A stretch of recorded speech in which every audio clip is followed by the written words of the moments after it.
আমার রসুলের সামনে দাঁড়িয়ে কলবি ঘটনা বলে রসুলের দুই চোখ বায়া বায়া দর দর করিয়া পানি পড়ে। হযরতে দাহিয়া কলবি বলে ইয়া রাসূলুল্লাহ, হযরতে দাহিয়া কলবি ডাক দিয়ে বলে ইয়া রাসূলুল্লাহ, আমার মেয়ে আমার দাড়ির থেকে মাটিগুলা সরাইয়া দেয়। ওগো আল্লাহর হাবিব, আমার মনের মধ্যে তারপরও মায়া আসে নাই। আমি এরকম ভাবে গলা তলিন গর্ত করলাম, গর্ত করিয়া আমার কন্যাটাকে কোলে নিয়া আমি ঢিল্লা মারিয়া আমার কন্যাটাকে এরকম ভাবে গর্তের মধ্যে ফলাইয়া দিলাম। আমার কন্যার বসতে বাকি হয় নাই। আমি এবার আমার কন্যাকে বললাম, কন্যা রে, তুমি আমাদের জন্য অপয়া, তুমি আমাদের জন্য এরকম ভাবে অভিশাপ। আমি তোমাকে এখন হত্যা করব। 4 বছরের বাচ্চাটা হুজুর আস্তে আস্তে মাত্র কথা শিখছে। আমাকে ডাক দিয়া বলে, বাবা তুমি আমাকে মারিও না, তুমি আমাকে ছাড়িয়া দাও। আমি এই মদিনা ছাড়িয়া দূরে কোথাও চলিয়া যাব। আমি তোমাকে কোনোদিন বাপ হিসাবে স্বীকার করব না, আমি কোনোদিন পরিচয় দিব না। তুমি আমার পিতা, এই পরিচয় আমি তোমাকে দিব না। বাবা তুমি আমাকে ছাড়িয়া দাও, তুমি আমাকে মারিও না। আল্লাহর রাসূল বলে, ও দাহিয়া, তারপরে তুমি কি তাকে ছাড়ছো? বলে, না ইয়া রাসূলুল্লাহ, না। আমি একটা পাথর নিলাম, পাথর নিয়ে আমার 4 বছরের কন্যার মাথার মধ্যে যখন আঘাত করলাম, মাথা থাকিয়া পিঞ্চি দিয়া রক্ত বের হইছে। আমার বাচ্চাটা হাউমাউ করিয়া কান্না শুরু করছে। ইয়া রাসূলুল্লাহ, আমার তো তারপরেও দিলের মধ্যে মায়া আসলো না। আমি এবার বড় একটা পাথর নিলাম। আমার সন্তানটা বলে, বাবা আমাকে শেষবারের মতো আমার মার সঙ্গে একবার দেখা করাইয়া দাও, আমি আর কোনোদিন মদিনায় আসবো না। আমার 2 চোখ যেদিকে যায় আমি চলে যাব, আমাকে তুমি মারিও না। দাহিয়াতুল কলবি একটা বড় পাথর নিয়া মেয়েটার মাথার মধ্যে এমন জোরে আঘাত করলেন, বারবার আঘাত করার কারণে মেয়েটার মাথা চেহারা থেতলাইয়া গেলেন। আল্লাহর রাসূল দর দর করিয়া কান্দে আর বলে, ও দাহিয়া, এই কাজও কি কোনো মুসলমান পারে? এই কাজও কি কোনো মানুষ পারে? তুমি কেমন করিয়া তোমার নিজের 4 বছরের ফুটফুটে কন্যাটাকে তুমি হত্যা করলা? দাহিয়া কান্দে আর বলে, ইয়া রাসূলুল্লাহ, আমি তো তখন কাফের ছিলাম, আমার দিলটা পাথরের মতো শক্ত ছিল। আমি আমার নিজের কন্যাকে এই হাত দিয়া হত্যা করছি। কিন্তু ইয়া রাসূলুল্লাহ, আমি যখন নাকি রাত্রেবেলা ঘুমাইলাম, আমি তাকাইয়া দেখি আমার ছোট্ট কন্যাটা আমাকে ডাক দিয়া বলে, বাবা তুমি যদি নাজাত পাইতে চাও, তুমি আমাকে হত্যা করছো, আফসোস নাই। দেখো তাকাইয়া আমি জান্নাতে ঘুরি। তুমিও যদি মুসলমান হও, তুমিও যদি আমার হাবিবের কাছে কালিমা পড়ো, তুমিও যদি রসুলের হাতে বায়াত হও, আল্লাহ তাআলা তোমাকে মাফ করে দিবে। তোমার জন্য আমি মেয়ে জান্নাত থেকে অপেক্ষা করতেছি। বলেন সুবহানাল্লাহ। আল্লাহর রাসূলকে বলে, ইয়া রাসূলুল্লাহ, এই স্বপ্ন দেখিয়ে আমি আপনার কাছে মুসলমান হইছি। ওগো আল্লাহর নবী, বলেন না আমার এই গুনাহ কি আমার আল্লাহ মাফ করবে? আল্লাহর রাসূলকে এই কথা বলার পরে রাসূল 2 চোখের পানি মুছে আর ডাক দিয়া বলে, দাহিয়া রে, তুমি যদি পাহাড় পরিমাণ গুনাহ করে থাকো, তুমি যদি 100 হত্যাও করে থাকো, কিন্তু তুমি যদি আল্লাহর কাছে খালেস ভাবে তওবা করো, তুমি যদি আল্লাহর কাছে মাফ চাও, তুমি যদি যাকে হত্যা করছো তার পরিবারের কাছে যদি মাফ চাও, সে যদি তোমাকে মাফ করে দেয়, আল্লাহ বলে তোমার গুনাহ যদি পাহাড় পরিমাণ হয়, সমুদ্রের পানা পরিমাণ হয়, তুমি একবার জবান দিয়ে বলবে আল্লাহ, আমার আল্লাহ ডাক দিয়ে বলে, বান্দা আমি তোর সমস্ত গুনাহকে শুধু মাফ করব তাই না, তোমার গুনাহগুলোকে নেকির দ্বারা পরিবর্তন করে দিব। বলেন না সুবহানাল্লাহ। मैं दूर हूँ मजबूर हूँ ऐ सैयद आलम,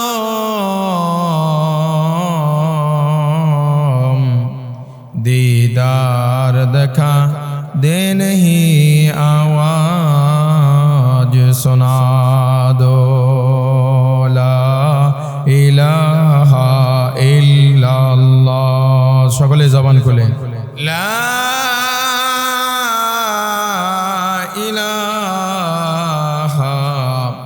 ইল্লাল্লাহু মুহাম্মাদুর রাসূলুল্লাহ সাল্লাল্লাহু আলাইহি ওয়াসাল্লাম। আল্লাহ আল্লাহ আল্লাহ আল্লাহ আল্লাহ আল্লাহ আল্লাহ আল্লাহ আল্লাহ আল্লাহ আল্লাহ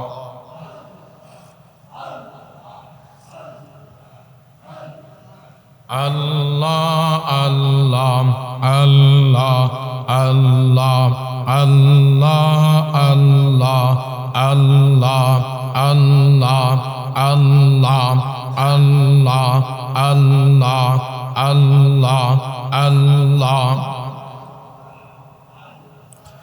লা ইলাহা ইল্লাল্লাহ মুহাম্মাদুর রাসূলুল্লাহ সাল্লাল্লাহু আলাইহি ওয়াসাল্লাম। মুআজ্জাজ মুকাররম হযরত মুসল্লিয়ানে কারাম, মহান আল্লাহ সুবহানাহু তাআলার দরবারে অসংখ্য অগণিত শুকর ও সুজুদ, যে মাওলাই করিম আপনাকে আমাকে পবিত্র জুমার দিনে সালাতুল জুমা আদায় করার জন্য আল্লাহ তাআলার ঘর মসজিদে তার হুকুম আদায়ার্থে আসার বসার তৌফিক দান করেছেন, সেই মহান মুনিবের দরবারে কালিমাত শুকর আদায় করি আলহামদুলিল্লাহ। মোহতারাম হাজিরিন, আল্লাহ রাব্বুল আলামিন আপনাকে আমাকে দুনিয়ায় পাঠিয়েছেন তার ইবাদতের জন্য। আল্লাহ রাব্বুল আলামিন মানুষ এবং জিন জাতিকে সৃষ্টি করেছেন। আল্লাহ বলেন, ওয়ামা খালাকতুল জিন্না ওয়াল ইনসা ইল্লা লিয়াবুদুন। তাফসীরের কিতাবের মধ্যে আসেন আই লিয়ারিফুন। আল্লাহ তাআলা বলেন, আমি জিন এবং মানুষকে সৃষ্টি করেছি আমার ইবাদতের জন্য। মুফাসসিরিনে কেরাম বলেন, আল্লাহ তাআলা মানুষকে দুনিয়ায় পাঠিয়েছেন আল্লাহ তাআলার পরিচয় পাওয়ার জন্য। সুবহানাল্লাহ। মুহতারাম হাজিরিন, আল্লাহ তাআলার ইবাদত করব কিভাবে? আল্লাহ তাআলা আপনাকে আমাকে কিছু রোড ম্যাপ দিয়েছেন, কিছু পদ্ধতি, কিছু পন্থা দিয়েছেন। বলে আমি নামাজ পড়লে নামাজের মধ্যে আপনার আমার খুশু তৈরি হয় না। আল্লাহর রাসূল সাল্লাল্লাহু আলাইহি ওয়াসাল্লাম, সকলে বলেন সাল্লাল্লাহু আলাইহি ওয়াসাল্লাম, বলেন হুজুরের উপর বলা হয়, যখন আমার আপনার হাবিব সরকারে কায়নাত হাবিবে কিবরিয়া সুলতানুল আউলিয়া তিনি যখন নামাজের মধ্যে দাঁড়াইতেন, তো নামাজের মধ্যে এমন খেয়াল তার পয়দা হতো যে আল্লাহর হাবিব নামাজের মধ্যে সামনের কাতারে ইমামতির মুসল্লায় দাঁড়াতেন। হযরতে আবু হুরায়রা থেকে বর্ণিত, হযরতে আবু হুরায়রা বলেন যে আল্লাহর রাসূল সামনের কাতারে নামাজের মধ্যে দাঁড়ায়া যখন কোরআন তেলাওয়াত করতেন, হুজুর এমন ভাবে কান্না করতেন, বলে যে মনে হয় যে ভাত যখন নাকি পাতিলের মধ্যে দিয়া ঢাকনা অর্ধেক লাগাইয়া রাখলে সেই ভাতের কি বলে পাতিল থেকে যখন বলক ওঠে, সেইটা যেরকম পাতিলের ঢাকনার মধ্যে বাড়ি দিতে থাকে আর ঢাকনা পাতিলের সাথে লেগে বলকের কারণে একটু শব্দ আওয়াজ তৈরি হয়, একেবারে ঘুম আওয়াজ তৈরি হয়। আল্লাহর রাসূল যখন নামাজের মধ্যে দাঁড়াইতেন, এইভাবে আল্লাহর রাসূলের কান্নার আওয়াজ পিছনের কাতার থেকে ঘুম করে শোনা যেত। সুবহানাল্লাহ। অর্থাৎ নামাজের মধ্যে কি পরিমাণ ইতমিনানে কলব ছিলেন যে তারা নামাজের মধ্যে দাঁড়াইতেন তো তাদের এই হালাত তৈরি হয়। হযরতে আল্লাহর রাসূলের এক সাহাবী, নাম হচ্ছে হযরতে সাইলাবাতুল আনসারী। নাম কি? হযরতে সাইলাবাতুল আনসারী।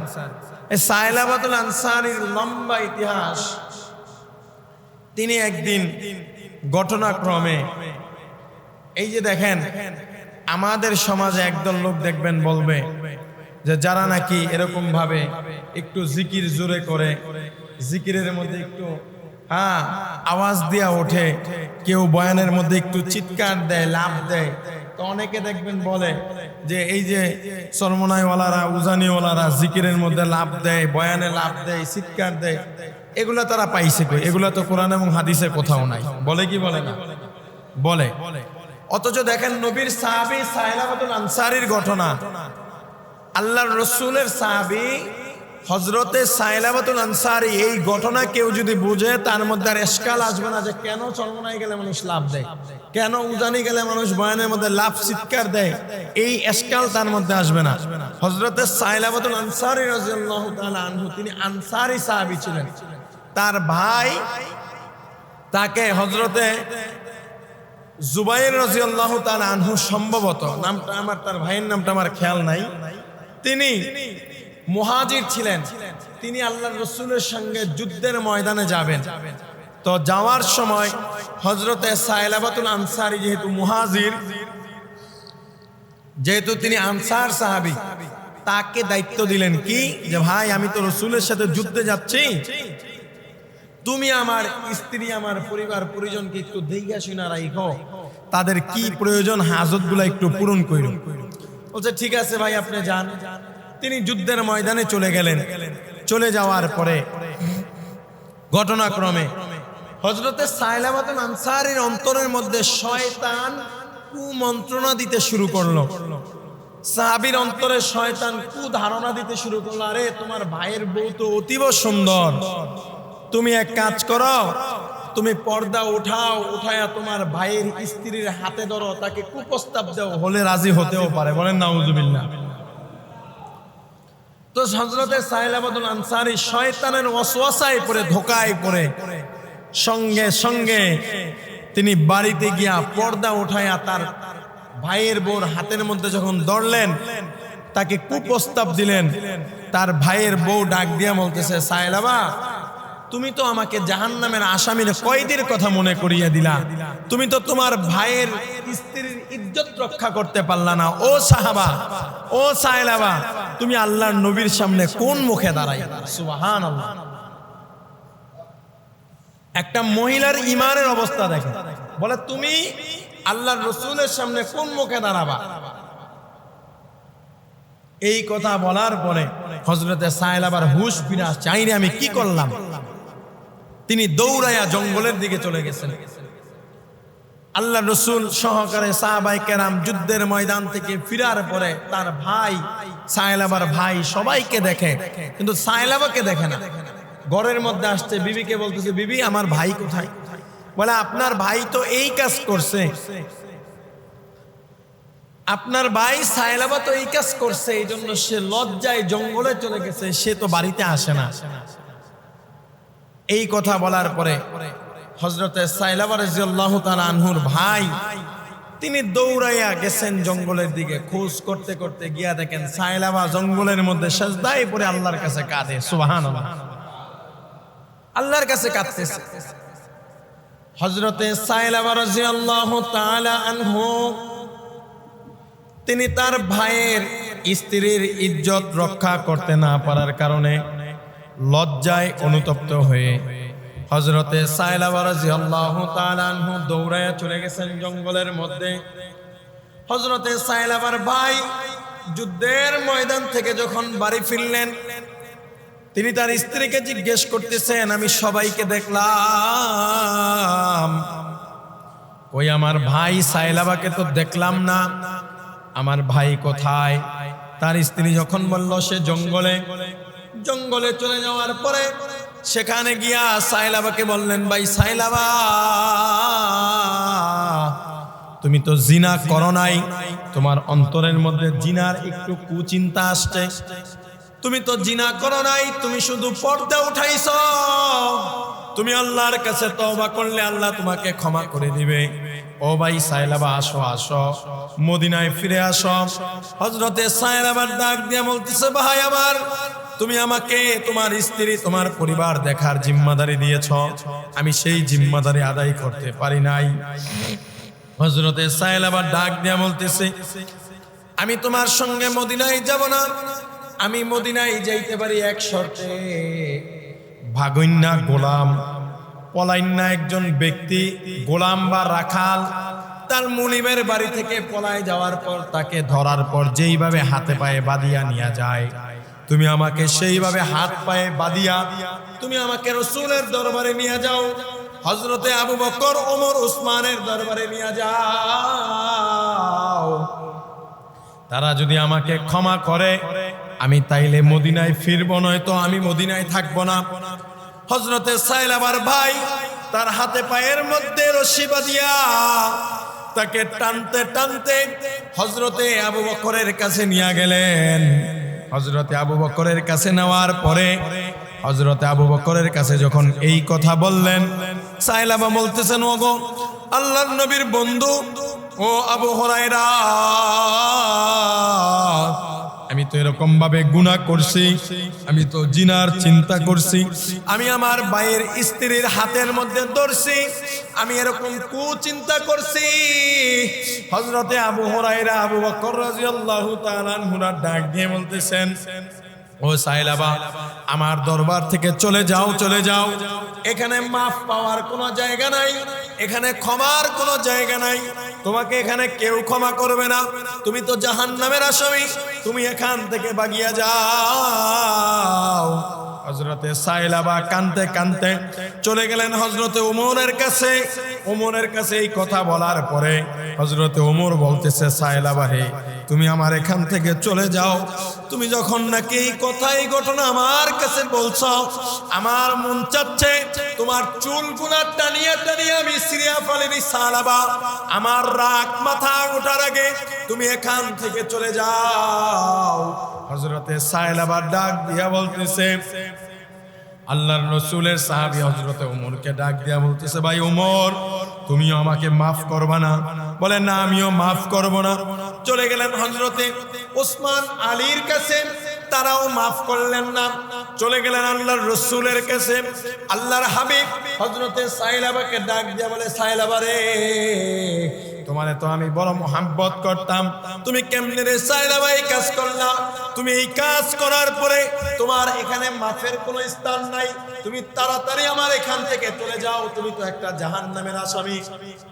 আল্লাহর রাসূল যখন তাড়াইয়া দিলেন, আল্লাহর রাসূল তাড়ানোর পরে হযরতে সাইলাবার একটা মেয়ে ছিল, হযরতে খামসানা রাদিয়াল্লাহু তাআলা আনহা। হযরতে খামসানা ডাক দিয়ে বললেন, ওগো পিতা, ওগো আব্বাজান, আল্লাহর রাসূল আপনাকে গ্রহণ করে নাই, সাহাবাই কারাম আপনাকে গ্রহণ করে নাই, আপনাকে পিতা হিসাবে আমি সাইলাবা, আমি খামসানা আপনাকে পিতা হিসাবে গ্রহণ করব না। আজ থেকে আপনি আমার পিতা না, আমি আপনার কন্যা না, আমি আপনাকে অস্বীকার করলাম।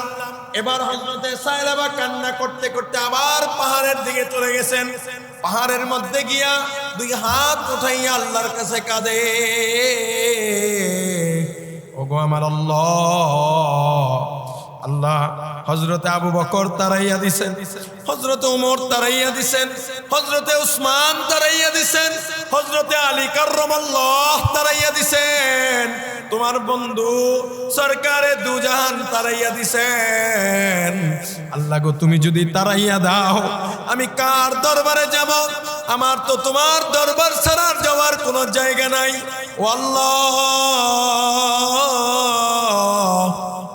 মেহেরবানি করে তুমি আমার গুনাহগুলোকে মাফ করে দাও। আল্লাহর কাছে যখন এইভাবে কাঁদতেছেন, আল্লাহ তাআলা হযরতে জিবরাইলকে আমার রাসূলের কাছে পাঠাইলেন। পাঠাইয়া আল্লাহর রাসূলকে বলে, ওগো আল্লাহর নবী, আল্লাহ তাআলা প্রশ্ন করছে, আসমান কে বানাইছে? জোরে বলেন, আসমান কে বানাইছে? আল্লাহর রাসূলকে প্রশ্ন করলো, ওগো আল্লাহর হাবিব, জমিন কে বানাইছে?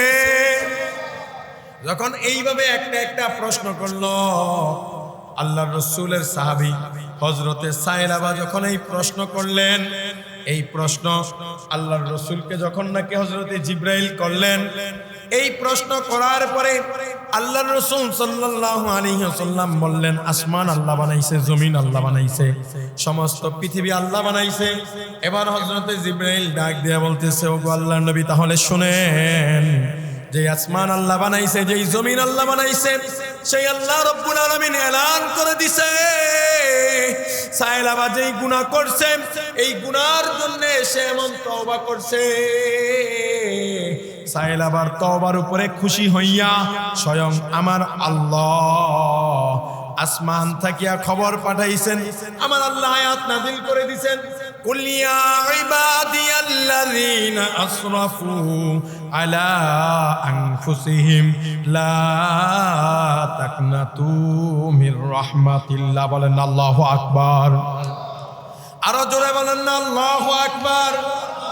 হযরতে সাইলাবার ইবাদতের উপরে, তার তওবার উপরে আল্লাহ খুশি হয়ে আয়াত নাযিল করে দিলেন। কুল ইয়া ইবাদিয়াল্লাযীনা আসরাফু আলা আনফুসিহিম লা তাকনাতু মির রাহমাতিল্লাহ। আল্লাহর হাবিবকে বলে, ওগো আল্লাহর হাবিব, আমার সাইলাবা তো শুধুমাত্র গুনার পরিকল্পনা করছে, চিন্তা করছে, জিনা করে নাই। আমার কোন বান্দা যদি পাহাড় পরিমাণ গুনাহ করে, সমুদ্রের ফেনা পরিমাণ গুনাহ করে, আর আমি আল্লাহর কাছে যদি দুই চোখের পানি ফালাইয়া একবার মাফ চাওয়ার মতো মাফ চাই, আমি আল্লাহ এত বড় রহমান, আমি আল্লাহ এত বড় রহিম, আমি শুধু তার গুনাহগুলাকে মাফ করব তাই না, আমি তার গুনাহগুলাকে মাফ করে তার পাহাড় পরিমাণ গুনাহ, সমুদ্রের ফেনা পরিমাণ গুনাহ, বৃষ্টির কণিকা পরিমাণ গুনাহ, আমি তার সমস্ত গুনাহগুলা শুধু মাফ করব তাই না, ও হাবিব আপনি শুনে রাখেন, আমি তার গুনাহগুলাকে মাফ করে তার গুনাহগুলাকে নেকের দ্বারা পরিবর্তন করে দিব। বলেন না সুবহানাল্লাহ। আল্লাহর হাবিব এবার বললেন, হযরতে আলী রাদিয়াল্লাহু তাআলা আনহু আর সালমান ফারসিকে ডাক দিয়ে বললেন, তোমরা যাও আমার সাইলাবাকে সুসংবাদ দাও, আল্লাহ তার গুনাহ মাফ করে দিয়েছে, তাকে নিয়ে আসো। লম্বা চওড়া ঘটনা আমি সংক্ষেপে বলি। হযরতে সাইলাবাকে যখন নিয়ে আসা হলো, ফজরের সময় হযরতে সাইলাবা আয়েশা দেখলেন মসজিদে নববীর মধ্যে আল্লাহর রাসূল ফজরের নামাজের মধ্যে দাঁড়াইয়া গেছেন। ফজরের নামাজের মধ্যে আল্লাহর রাসূল আলহাকুমুত তাকাসুর হাত্তা যুরতুমুল মাকাবির, এই আয়াত তেলাওয়াত করতেছেন। হযরতে সাইলাবা সহ সাহাবায়ে কেরাম পিছনের কাতারে দাঁড়াইয়া গেছেন। নামাজের মধ্যে মসজিদে নববীর মধ্যে অসংখ্য অগণিত সাহাবায়ে কেরামদেরকে দেখা যায়। সমস্ত সাহাবীরা নামাজের মধ্যে, যখন আল্লাহর রাসূল নামাজের মধ্যে তেলাওয়াত করা শুরু করলেন, হযরতে সাইলাবা নামাজের মধ্যে কান্না করতে করতে এক পর্যায়ে হযরতে সাইলাবা নামাজের মধ্যে এক চিৎকার মারিয়া নামাজের মধ্যে গড়াইতে মসজিদে নববীর বাইরে গিয়া পড়ছে। বলেন না সুবহানাল্লাহ। আল্লাহ তাআলার ইশক ও মুহাব্বতে হযরতে সাইলাবা মসজিদের বাইরে গিয়া পড়ছেন। রাসূল নামাজ শেষে বলে, কে রে চিৎকার মারলো নামাজের মধ্যে, কে রে নামাজের মধ্যে কান্নাকাটি করলো? হযরতে সালমান ফারসি বলে, ইয়া রাসূলুল্লাহ, ইয়া হাবিবাল্লাহ, আপনার সাহাবী হযরতে সাইলাবা নামাজের মধ্যে চিৎকার মারছে। আল্লাহর রাসূল বললেন, দেখো না আমার সাইলাবার কি অবস্থা। তাকাইয়া দেখেন সাইলাবা জ্ঞান হারাইয়া গেছেন। এক সাহাবী তার হাতের মধ্যে, হযরতে সালমান হাতের মধ্যে ধরে পেশ করে বলে দিলেন, ইয়া রাসূলুল্লাহ, হযরতে সাইলাবা আল্লাহর ইশক ও মুহাব্বতে, আল্লাহর ভয়ে হযরতে সাইলাবা কলিজা ফাটিয়া দুনিয়া থেকে চলিয়া গেছে। বলেন না সুবহানাল্লাহ। তাহলে দেখেন, নবীর একজন আপনা সাহাবী হযরতে সাইলাবা আল্লাহর ইশক ও মুহাব্বতে নামাজের মধ্যে যখন দাঁড়াইছেন, গুনাহের কথা যখন চিন্তা করছেন, জাহান্নামের আয়াত যখন সাইলাবার সামনে তেলাওয়াত হইছে, সাইলাবা সহ্য করতে না পারিয়া তার কলিজা ফাইটা দুনিয়া ত্যাগ করিয়া চলিয়া গেছেন। বলেন সুবহানাল্লাহ। তাহলে যারা বলে যে এই যে নামাজের মধ্যে কান্নাকাটি করে, বয়ানে লাভ দেয়, চিৎকার দেয়, কই সাহাবায়ে কেরাম তো এরকম লাভ চিৎকার দেয় নাই, কই সর্বনাশ ওলারা এডি পায়? বলেন সাহাবায়ে কেরামের জীবনের মধ্যে এই আমল আছে না নাই? আছে। যদি সাহাবায়ে কেরাম আল্লাহর মুহাব্বতে, ইশক ও মুহাব্বতে লাভ চিৎকার দিয়া কলিজা ফাটিয়া যায়, আমার আপনার তারা যদি দুনিয়া থেকে চলিয়া যায়, আমরা তো শুধু একটু কান দিই, মাঝে মধ্যে একটু কেউ লাভ দেয়, চিৎকার দেয়। আচ্ছা বলেন, এই লাভ চিৎকার দিয়া কেউ কি কোনোদিন নামাজ ছেড়ে দিছে? নামাজ ছাড়ছে? যারা লাভ চিৎকার দেয় এদের বউ বেপরদায় থাকে, যারা খাস লোক এদের বউ বেপরদায় থাকে না, এরা জিকিরও ছাড়ে না, নামাজও ছাড়ে না, অথচ যারা সমালোচনা করে খবর নিয়ে দেখেন এই আল্লাহর বান্দা এক ওয়াক্ত নামাজ পড়লে 3 ওয়াক্তের খবর থাকে না। কথা বলেন ঠিক কিনা? যারা জিকিরের বিরোধিতা করে, যারা ইবাদতের বিরোধিতা করে, যারা এরকম ভাবে ওয়াজ মাহফিল আল্লাহর ওলিদের বিরোধিতা করে, খবর নিয়ে দেখবেন যে সে এক ওয়াক্ত নামাজ পড়লে 3 ওয়াক্ত নামাজ পড়ে। এজন্য সেটার মজা বুঝবে না, বরং যে জিকির করে সে জিকিরের মজা বুঝে। কথা বলেন ঠিক কিনা? যে আল্লাহর ইবাদত করে সে আল্লাহর এইটার মজা বুঝে। এই জন্য মেরে মোহতারাম দোস্ত আজিজ ও বুজুর্গ, আমি যে এই কথা আপনাদেরকে বুঝাইতে চাইলাম যে আপনি যদি আল্লাহ তাআলার পেয়ারা বান্দা হয়ে যান, আপনার মধ্যে একটা পরিবর্তন আসবে, আপনার মধ্যে একটা ইশক তৈরি হবে, আপনার মধ্যে একটা জজবা তৈরি হবে। আরে দুনিয়ার মানুষ যখন বিদেশের বাড়িতে থাকে, দেখবেন 5 বছর 10 বছর পরে যখন বিদেশ থেকে আসে দেশে আসে, আসার পরে সে যখন তার মার কাছে যায়, তার বাবার কাছে যায়, খুশির ঠেলায় তার বাবা মা দেখবেন সন্তানকে জড়াইয়া দড়িয়া, স্ত্রী তার স্বামীকে জড়াইয়া দইরা কান্দে কি কান্দে না? বলেন কান্দে কি কান্দে না? কান্দে। এমনও হয় যে এয়ারপোর্টে বাবা আসতেছে, ছেলে দেখছে খালি বাবা আসতেছে, স্ত্রী দেখছে 10 বছর পর তার স্বামী আসতেছে, সামনে কে আছে দেখার টাইম নাই, দিছে এক দৌড়ে এরকম কয়েকজন সামনে ধাক্কায়া ফালায়া গিয়া তার স্বামী তার পিতাকে জড়াইয়া দড়িয়া হাউমাউ করিয়া কান্দে কি কান্দে না? কেন কান্দে? বলে 10 বছর 5 বছর পরে, হাই রে, বলে 10 বছর 5 বছর পরে তারে পাইছি, কাছে পাইছি। কই তারে 10 বছর পরে দেখলাম। বলে তুমি তো প্রত্যেক দিনই ভিডিও কলে দেখো। বলে আরে গাধা, ভিডিও কলে দেখা আর সামনাসামনি দেখা কখনোই এক না। বলে আল্লাহর আশিকরা আল্লাহর ইবাদত করে প্রত্যেক দিন বয়ানের মধ্যে শুনে, জিকিরের মধ্যে শুনে, বয়ানের মধ্যে শুনে, নামাজের মধ্যে শুনে। বলে আল্লাহ যখন কোন বান্দা যখন নামাজে দাঁড়ায়, আল্লাহ নাকি তার সঙ্গে কথা বলে। কোন বান্দা নাকি যখন জিকির করে, আল্লাহ নাকি তার পাশে বসিয়া যায়। কোন ব্যক্তি যখন জিকির করে, আল্লাহ তাআলা ফেরেশতাদের উত্তম মজলিসে ওই বান্দার নামে জিকির করতে থাকে। বলেন সুবহানাল্লাহ। আল্লাহর বান্দা বলে আমার এই বান্দা, আল্লাহর এই গোলাম যখন এইভাবে শোনে কিন্তু কোনোদিন দেখেও নাই, কোনোদিন উপলব্ধিও করতে পারে নাই, ইবাদত করতে করতে করতে করতে যখন তার মুহাব্বত আল্লাহর প্রতি অনেক বেড়ে যায়, আল্লাহ যখন তাকে ভালোবাসতে শুরু করে, ওই বান্দা যখন নামাজের মধ্যে দাঁড়ায়, তখন যখন নামাজে দাঁড়ায় বলে আলহামদুলিল্লাহি রাব্বিল আলামিন, সমস্ত প্রশংসা আমার আল্লাহর জন্য। আল্লাহ উপর থেকে আওয়াজ দেয় হামিদানি আব্দি, বান্দা তুমি সত্যই বলছ। এইভাবে বান্দা যখন বলে আর রহমানির রহিম, আল্লাহ আবারও আওয়াজ দেয় সদাকনি আব্দি, বান্দা তুমি সত্যই বলছ। আল্লাহ যখন নামাজের মধ্যে বান্দা আল্লাহর প্রশংসা করে, আল্লাহ আসমান থেকে আমার বান্দার প্রতি শব্দের উত্তর দিতে থাকে। ওই বান্দা যখন আমার আল্লাহর কুদরতি আওয়াজটা তার কানের মধ্যে শুনে, আমার আল্লাহর এরকম দেখবো একটা ভাব তৈরি হয়। আল্লাহর নূর যখন তার চোখের সামনে এরকম ভাবে প্রকাশিত হয়ে যায়, তখন আল্লাহর কিছু বান্দারা এরকম ভাবে চিৎকার মারিয়া ওঠে, এরকম ভাবে কান্না করিয়া ওঠে। বাবারে এই কান্না এরকম ভাবে দুঃখের কান্না নয়, বরং এই কান্নাটা হচ্ছে আনন্দের কান্না। ও আল্লাহর বান্দা, তোমরা যারা এই মজা পাও না, আমি তোমাদেরকে বলি, তুমি বেশি না 40টা দিন একটু সকাল সন্ধ্যা আল্লাহর জিকির করো, তুমি 12 তাসবিহ জিকির করো, তুমি একজন হক্কানি আল্লাহর ওলির হাতে হাত দিয়া 15 তাসবিহ জিকির আদায় করো, তুমি একটু বসিয়া বসিয়া বলো না সুবহানাল্লাহ, আলহামদুলিল্লাহ, আল্লাহু আকবার, লা ইলাহা ইল্লাল্লাহ, লা ইলাহা ইল্লাল্লাহ। তুমি যখন বলবা আল্লাহ, আল্লাহ রাব্বুল আলামিন বলে বান্দারে, তুমি যখন আমাকে একবার তোমার জবান দিয়া আল্লাহ বলে ডাক দিছো, কিয়ামতের ময়দানে বান্দা তোমার কোনো ইবাদত নাই, তোমার কোনো নেকি নাই, আমার আল্লাহ বান্দাকে maaf করার জন্য কত উসিলা খুঁজবেন।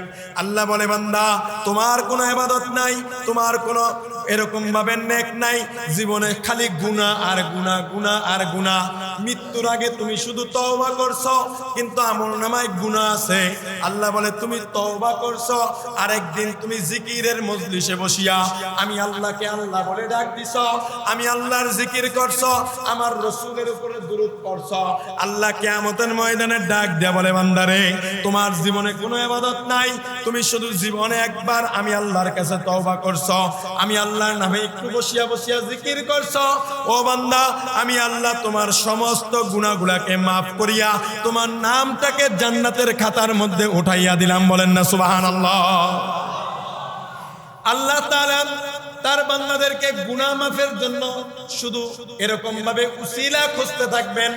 আল্লাহ বলে কোন বান্দা যদি একবার শুধু বলে লা ইলাহা ইল্লাল্লাহ মুহাম্মাদুর রাসূলুল্লাহ, এই কথা যদি কেউ একবার সহিভাবে অন্তরে বিশ্বাসের সহিত তেলাওয়াত করে, আল্লাহ তাআলা বলে আমি আমার বান্দার পিছনের সমস্ত গুনাহগাতাগুলো মাফ করে দিব। বলেন সুবহানাল্লাহ। আরে ভাই কালিমা পড়লে কি লাভ? শুনেন শুনেন, হযরতে দাহিয়াতুল কলবি রাদিয়াল্লাহু তাআলা আনহু নবীর একজন সাহাবী। তিনি যখন কাফির ছিলেন, মক্কার তখনকার প্রথা ছিল যে মক্কার মধ্যে ছোট কোনো কন্যা হইলে, ছোট কোনো বাচ্চা হইলে, এরকম ভাবে মেয়ে বাচ্চা হইলে তাদেরকে হত্যা করে ফেলতে হবে। কি করে ফেলতে হবে? বলেন কি করে ফেলতে হবে? হত্যা করে ফেলতে হবে। এটা মক্কার প্রথা ছিল যে ছোট ছোট কোনো বাচ্চা, মেয়ে বাচ্চা হইলে তারা এটাকে অপয়া মনে করত। কি মনে করত? যে এই বাচ্চা এই মুশরিকদের জন্য, তারা মনে করতেন এটা তাদের জন্য কলঙ্ক। মেয়ে বাচ্চা হইল কেন? তাকে হত্যা করে ফেলতে হবে। তাকে কি করে ফেলতে হবে? হত্যা করতে হবে। হযরতে দাহিয়াতুল কলবি রাদিয়াল্লাহু তাআলা আনহু তার স্ত্রীর পেটের মধ্যে বাচ্চা আসার পরে তিনি চলে গেছেন ব্যবসার কাজে দূরে। আসছেন 5 বছর পরে। কয় বছর পরে? এদিক দিয়া তার একটা মেয়ে বাচ্চা হয়েছে। কি বাচ্চা হয়েছে? সে আল্লাহ রসুলের কাছে আইসা একদিন বলতেছে, ইয়া রাসূলুল্লাহ, ইয়া হাবিবাল্লাহ, আল্লাহ কি আমার গুনাহ মাফ করবে? বলতেছে দাহিয়া, আল্লাহ তাআলা তুমি যখন ঈমান আনছো আল্লাহ তোমার সব গুনাহ মাফ করে দিয়েছে। বলেন সুবহানাল্লাহ। বলতেছি ইয়া রাসূলুল্লাহ, আমি যদি জঘন্য কোনো গুনাহ করে থাকি আমার সেই গুনাহও কি আমার আল্লাহ মাফ করবে? বলে তুমি যত বড় অন্যায় করেই থাকো আল্লাহ তোমার সব পিছনের গুনাহ মাফ করে দিয়েছে। হযরতে দাহিয়া কলবি কান্না করে দিয়ে বলতেছে, ইয়া রাসূলুল্লাহ, আমার আল্লাহ কি আমাকে ওই গুনাহও মাফ করবে? আমি এমন এক জঘন্য গুনাহ করছি আমার আল্লাহ মাফ করবে না। আল্লাহ রাসূল বলতেছেন, ও দাহিয়াতুল কলবি, এই তোমরা আলাদা আলাদা দাও সবগুলা, এই সবগুলা আলাদা দাও। হ্যাঁ, ফাঁকে দাও, ফাঁকে দাও, ওঠো তাড়াতাড়ি ওঠো, আলাদা আলাদা দাও।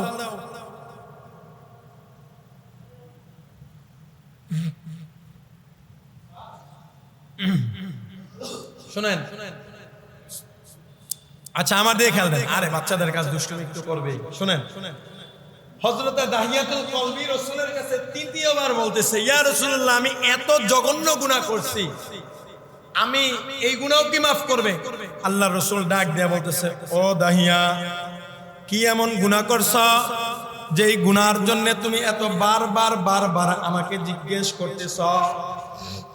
হযরতে দাহিয়াতুল কলবি এবার আল্লাহর রাসূলকে ডাক দিয়া বলে, ইয়া রাসূলুল্লাহ, ইয়া হাবিবাল্লাহ, মক্কার যখন প্রথা ছিল মেয়ে কন্যা হইলে জীবন্ত মক্কার লোকেরা তাদেরকে পুতিয়া ফেলতো, জীবন্ত মাটি দিয়া ফেলতো। বলেন না নাউজুবিল্লাহ। জীবন্ত কন্যাদেরকে মাটি দিয়া ফেলতো। ইয়া রাসূলুল্লাহ, আমি যখন নাকি কাফের ছিলাম, মুশরিক ছিলাম, আমার একটা ছোট্ট কন্যা ছিল।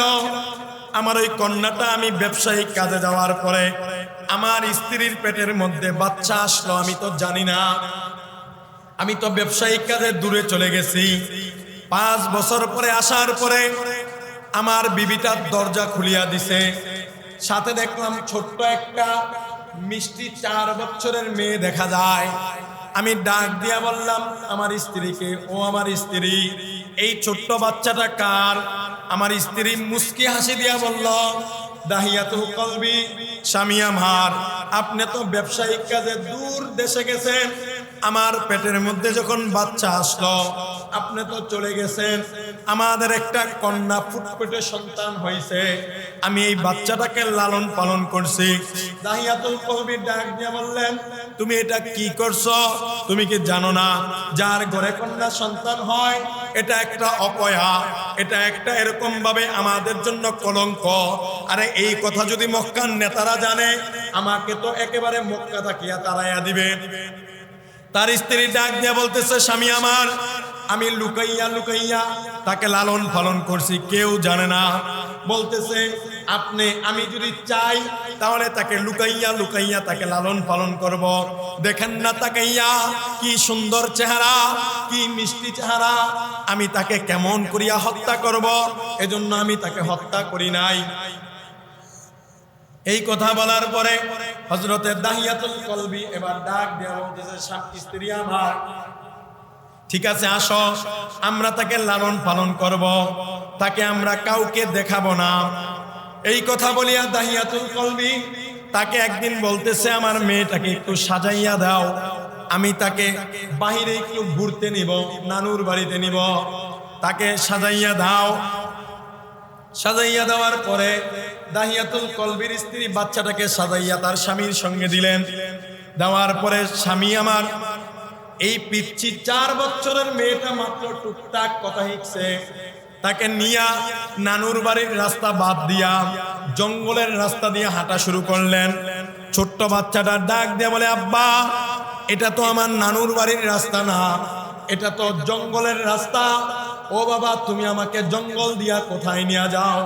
বাবারে দেখেন না আগের জামানাটা কত ভয়ঙ্কর ছিল। হযরতে দাহিয়াতুল কলবি তার মেয়েটাকে ডাক দিয়া বলে, ও আমার মেয়ে, চুপ করো চুপ করো, আরে তুমি রাস্তা কয়টা চিনো? এই রাস্তাটা শর্টকাটে জঙ্গলের ভিতর দিয়া যাওয়া যায়, আসো আসো আসো, তাড়াতাড়ি আসো, আমরা নানুর বাড়িতে যাব। বাবার এই ঘটনাটা বলার উদ্দেশ্য, কোন ব্যক্তি যদি আল্লাহর উপরে ইখলাসের সহিত একবার বলে লা ইলাহা ইল্লাল্লাহ মুহাম্মাদুর রাসূলুল্লাহ, আল্লাহ বলে তুমি এক নিয়তে, সহি নিয়তে, খালেস তওবায় একবার আমি আল্লাহর উপরে কালিমা পড়বা, আমি আল্লাহ তোমার সব গুনাহ সেকেন্ডের মধ্যে মাফ করিয়া তোমার গুনাহকে নেকির দ্বারা পরিবর্তন করে দিব। বলেন সুবহানাল্লাহ।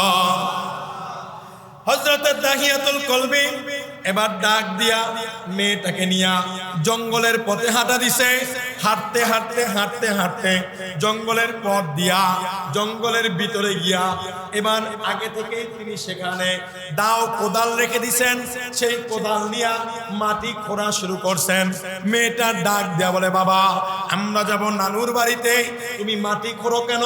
দাহিয়াতুল কলবি কোনো কথা বলে না, এরকম ভাবে সে মাটি খুঁড়তেছে। মেয়েটা এবার তাকাইয়া দেখলেন মাটির মধ্যে কোপ দিয়া মাটি ফালানোর কারণে দাহিয়াতুল কলবির দাড়ির মধ্যে বালু মাটি লাগতেছে। মেয়েটা এবার আব্বাকে ডাক দিয়া বলতেছে, বাবা আপনি ঘামাইয়া গেছেন, বসেন, আমি আপনার ঘাম একটু মুছে দেই, একটু পানি খাইবেন নি? বাবা আগের মানুষ যখন দূরের পথে যাইতেন তখন চামড়ার পট দিয়া পানি আগেই করে সাথে নিয়ে যাইতেন, পর তাকিয়া মেয়ে একটু বাবারে পানি খাওয়াইছেন, কপালের ঘাম মুছে দিছেন, দাড়ির এরকম ভাবে মাটিগুলা সরাইয়া দিছেন। আমার রসুলের সামনে দাহিয়া কলবি ঘটনা বলে রসুলের 2 চোখ বায়া বায়া দর দর করিয়া পানি পড়ে। হযরতে দাহিয়া কলবি বলে, ইয়া রাসূলুল্লাহ। হযরতে দাহিয়া কলবি ডাক দিয়ে বলে, ইয়া রাসূলুল্লাহ, আমার মেয়ে আমার দাড়ির থেকে মাটিগুলা সরাইয়া দেয়। ওগো আল্লাহর হাবিব, আমার মনের মধ্যে তারপরও মায়া আসে নাই। আমি এরকম ভাবে গলাতলিন গর্ত করলাম, গর্ত করিয়া আমার কন্যাটাকে কোলে নিয়া আমি ঢিল্লা মারিয়া আমার কন্যাটাকে এরকম ভাবে গর্তের মধ্যে ফালাইয়া দিলাম। আমার কন্যার বসতে বাকি হয় নাই। আমি এবার আমার কন্যাকে বললাম, কন্যা রে, তুমি আমাদের জন্য অপয়া, তুমি আমাদের জন্য এরকম ভাবে অভিশাপ, আমি তোমাকে এখন হত্যা করব। 4 বছরের বাচ্চাটা হুজুর আস্তে আস্তে মাত্র কথা শিখছে, আমাকে ডাক দিয়া বলে, বাবা তুমি আমাকে মারিও না, তুমি আমাকে ছাড়িয়া দাও, আমি এই মদিনা ছাড়িয়া দূরে কোথাও চলিয়া যাব। আমি তোমাকে কোনোদিন বাপ হিসাবে স্বীকার করব না, আমি কোনোদিন পরিচয় দিব না, তুমি আমার পিতা, এই পরিচয় আমি তোমাকে দিব না। বাবা তুমি আমাকে ছাড়িয়া দাও, তুমি আমাকে মারিও না। আল্লাহর রাসূল বলে, ও দাহিয়া, তারপরে তুমি কি তাকে ছাড়ছো? বলে, না ইয়া রাসূলুল্লাহ, না, আমি একটা পাথর নিলাম, পাথর নিয়ে আমার 4 বছরের কন্যার মাথার মধ্যে যখন আঘাত করলাম, মাথা থাকিয়া পিঞ্চি দিয়া রক্ত বের হইছে, আমার বাচ্চাটা হাউমাউ করিয়া কান্না শুরু করছে। ইয়া রাসূলুল্লাহ, আমার তো তারপরেও দিলের মধ্যে মায়া আসলো না। আমি এবার বড় একটা পাথর নিলাম। আমার সন্তানটা বলে, বাবা আমাকে শেষবারের মতো আমার মার সঙ্গে একবার দেখা করাইয়া দাও, আমি আর কোনোদিন মদিনায় আসবো না, আমার 2 চোখ যেদিকে যায় আমি চলে যাব। আমাকে তুমি মারিও না। দাহিয়াতুল কলবি একটা বড় পাথর নিয়া মেয়েটার মাথার মধ্যে এমন জোরে আঘাত করলেন, বারবার আঘাত করার কারণে মেয়েটার মাথা চেহারা থেতলাইয়া গেলেন। আল্লাহর রাসূল দরদর করিয়া কান্দে আর বলে, ও দাহিয়া, এই কাজও কি কোনো মুসলমান পারে? এই কাজও কি কোনো মানুষ পারে? তুমি কেমন করিয়া তোমার নিজের 4 বছরের ফুটফুটে কন্যাটাকে তুমি হত্যা করলা? দাহিয়া কান্দে আর বলে, ইয়া রাসূলুল্লাহ, আমি তো তখন কাফের ছিলাম, আমার দিলটা পাথরের মতো শক্ত ছিল, আমি আমার নিজের কন্যাকে এই হাত দিয়া হত্যা করছি। কিন্তু ইয়া রাসূলুল্লাহ, আমি যখন নাকি রাত্রেবেলা ঘুমাইলাম, আমি তাকাইয়া দেখি আমার ছোট্ট কন্যাটা আমাকে ডাক দিয়া বলে, বাবা, তুমি যদি নাজাত পাইতে চাও, তুমি আমাকে হত্যা করছো, আফসোস নাই, দেখো তাকাইয়া আমি জান্নাতে ঘুরি। তুমিও যদি মুসলমান হও, তুমিও যদি আমার হাবিবের কাছে কালিমা পড়ো, তুমিও যদি রাসূলের হাতে বায়াত হও, আল্লাহ তাআলা তোমাকে মাফ করে দিবে। তোমার জন্য আমি মেয়ে জান্নাত থেকে অপেক্ষা করতেছি। বলেন সুবহানাল্লাহ। আল্লাহর রাসূলকে বলে, ইয়া রাসূলুল্লাহ, এই স্বপ্ন দেখিয়ে আমি আপনার কাছে মুসলমান হইছি। ওগো আল্লাহর নবী, বলেন না আমার এই গুনাহ কি আমার আল্লাহ মাফ করবে? আল্লাহর রাসূলকে এই কথা বলার পরে রাসূল 2 চোখের পানি মুছে আর ডাক দিয়া বলে, দাহিয়া রে, তুমি যদি পাহাড় পরিমাণ গুনাহ করে থাকো, তুমি যদি 100 হত্যাও করে থাকো, কিন্তু তুমি যদি আল্লাহর কাছে খালেস ভাবে তওবা করো, তুমি যদি আল্লাহর কাছে মাফ চাও, তুমি যদি যাকে হত্যা করছো তার পরিবারের কাছে যদি মাফ চাও, সে যদি তোমাকে মাফ করে দেয়, আল্লাহ বলে তোমার গুনাহ যদি পাহাড় পরিমাণ হয়, সমুদ্রের পানা পরিমাণ হয়, তুমি একবার জবান দিয়ে বলবে আল্লাহ, আমার আল্লাহ ডাক দিয়ে বলে, বান্দা, আমি তোর সমস্ত গুনাহকে শুধু মাফ করব তাই না, তোমার গুনাহগুলোকে নেকির দ্বারা পরিবর্তন করে দিব। বলেন না সুবহানাল্লাহ। আল্লাহ তাআলা ডাক দিয়ে বলে, বান্দা, আমি তোমাকে কেমন ভালোবাসি জানো? আরে তুমি একটা নেতার কাছে যাইবা, তুমি নেতার কাছে গেলে জামাটা বড়, তুমি তাকাইয়া দেখো ইস্তারি দেওয়া কিনা। তুমি নেতার কাছে যাইবা, এলাকার মেম্বারের বাড়িতে যাইবা, চেয়ারম্যানের বাড়িতে যাইবা, তুমি আত্মীয়র বাড়িতে যাইবা, যদি জামাটার মধ্যে ময়লা থাকে তোমাকে বড় লোকরা পছন্দ করবে না। তোমার জামাটার মধ্যে যদি ময়লা থাকে তোমাকে শিক্ষিতরা পছন্দ করবে না। তোমার চুলগুলা যদি কুচকানো থাকে তোমাকে এরকম ভাবে যারা একটু শান-শৌকতওয়ালা তাদের ঘরের মধ্যে প্রবেশ করতে দিবে না। তোমার পায়ের মধ্যে যদি ময়লা থাকে, তুমি যখন নাকি এরকম ভাবে তোমার চাচার ঘরের মধ্যে যাইতে চাবা, তোমার চাচি ডাক দিয়ে বলবে, বাবা পাটা ধুইয়া আসো, তোমার পায়ের মধ্যে ময়লা। কথা কোন ঠিক কিনা? আল্লাহ তাআলা বলে, বান্দা, তুমি এরকম ভাবে যখন যত নেতার কাছে যাবা, যত শান-শৌকতওয়ালা, যত এরকম ভাবে ভিআইপি, তত ভিআইপি লোকেদের কাছে যাওয়া যায়, শরীরে ময়লা থাকলে, হাতের পায়ে ময়লা থাকলে, শরীরে এরকম ভাবে যদি আপনার হাত পায়ের মধ্যে পচা লেগে যায়, আপনার শরীর ময়লা, এরকম ভাবে চুল ময়লা, জামা কাপড় ময়লা, সিরা জামা কাপড়, আপনি এমপির বাড়িতে যাইতে পারবেন না, চেয়ারম্যানের বাড়িতে যাইতে পারবেন না, তাদের মিটিং এর মধ্যে ঢুকতে পারবেন না। আমার আল্লাহ ডাক দিয়ে বলে, বান্দা, আমি তোমাকে কেমন দয়া করি। আরে দুনিয়ার মানুষ তো মোহাব্বত করে চেহারা দেখা, দুনিয়ার মানুষ তো মোহাব্বত করে শান শৌকত দেখিয়া, দুনিয়ার মানুষ তো মোহাব্বত করে এরকম ভাবে রুচি দেখা, আমি আল্লাহ কিচ্ছু দেখি না। তোমার শরীরের মধ্যে পোকা লাগছে, শরীরের জামাটা ময়লা, তোমার এরকম ভাবে পোশাকের মধ্যে ময়লা, চুলগুলা কোচকানো, দাঁতের মধ্যে ময়লা, চোখের মধ্যে ময়লা, হসপিটালের বেডে তুমি কাতরাচ্ছ, শরীর পচে গেছে, সেখান থেকেও যদি তুমি আমি আল্লাহকে একবার আল্লাহ বলে ডাক দাও, আমি 70 বার তোমার ডাকে সাড়া দেই। বলেন সুবহানাল্লাহ। বলে, তুমি আমাকে ডাক দিতে দেরি, আমি তোমার ডাক কবুল করতে দেরি হয় না। কিন্তু বান্দা, অনেক সময় তুমি আমার কাছে যা চাও আমি সঙ্গে সঙ্গে দেই না, কারণ আমি দেখি তুমি দুনিয়ার চাইতে কিয়ামতের ময়দানে বেশি মুসিবতে পড়বা। ওই দিন তোমাকে বাঁচানেওয়ালা কেউ থাকবে না। বান্দারে, কিয়ামতের ময়দানে তুমি যখন তোমার আমলনামার জন্য আমি আল্লাহর কাছে ধরা খাইয়া যাবা, আমি আল্লাহ তখন ডাক দিয়ে বলবো, বান্দা কিয়ামতের ময়দানে আজকে তুমি গুনাহের জন্য ধরা খাইছো। দুনিয়াতে তুমি একদিন আমার কাছে 50,000 টাকা চাইছো, টাকা না পাওয়ার কারণে মানুষের কাছে কথা শোনা লাগছে, বেজ্জতি হওয়া লাগছে, আমার কাছে কাঁদছো। আমি তোমার টাকা দেই নাই, মুসিবতের মধ্যে ফেলাইছি, মুসিবতে পইরা মানুষের কাছে অপমানিত হইছো, আবার নামাজ পড়ছো, জিকির করছো, আমি আল্লাহকে ভুলো নাই। আল্লাহ বলে, বান্দা সেদিন বেজ্জতি করছি, আজকে বেজ্জতি করব না। ওই দিনের উসিলায় আজকে তোমার গুনাহ মাফ করিয়া আমি তোমাকে জান্নাত দিয়া দিলাম। বলেন সুবহানাল্লাহ।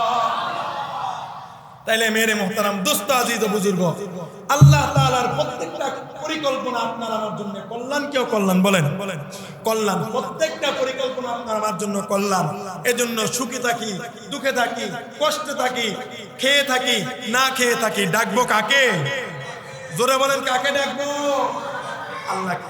যদি আল্লাহকে আপনি ডাকতে পারেন, ডাকার মতো ডাক দিতে পারেন, আপনার প্রত্যেক ডাকের উত্তর আমার আল্লাহ অবশ্যই দিবে। আপনার প্রতি ডাকের বিনিময় এখন 2 চোখ খোলা বুঝবেন না, কিন্তু 2 চোখ যখন বন্ধ হয়ে যাবে তখন বুঝবেন যে আল্লাহ তাআলা আপনাকে আমাকে কত বেশি দয়া করছেন।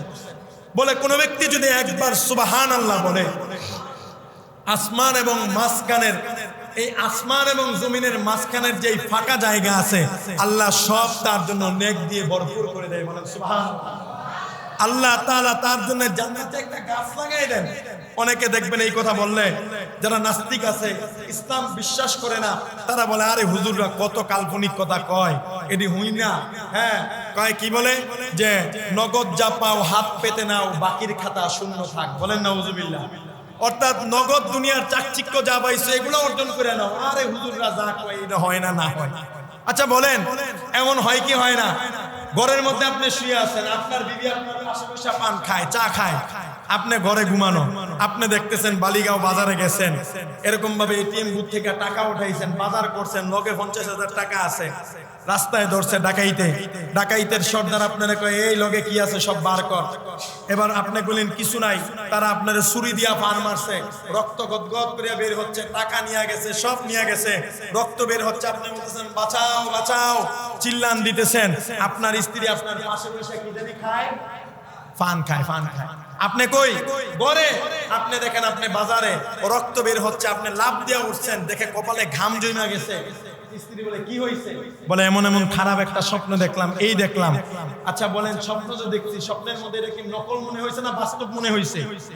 কথা কয় না? স্বপ্নের মধ্যে যে যন্ত্রণা হয়েছে, রক্ত, ডাকাত, এটা কি কল্পনা মনে হয়েছে না স্বপ্নের মধ্যে বাস্তবই মনে হয়েছে?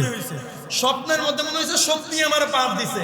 আচ্ছা বলেন, যে আল্লাহ আপনারে ঘরে ঘুম পাড়ায়া, বাজারে নিয়া, এটিএম বুথ থেকে টাকা উঠায়া, বাজার করায়া, পেটে ছুরি মারিয়া, রক্ত বের করিয়া, যন্ত্রণা অনুভব করাইয়া, চেহারায় ঘাম ধরাই দিয়া আপনাকে আবার ঘরের মধ্যে জীবিত করতে পারে, সেই আল্লাহ আপনাকে আমাকে কবরের শাস্তি এবং শান্তি দুটোটা দিতে পারে কি পারে না?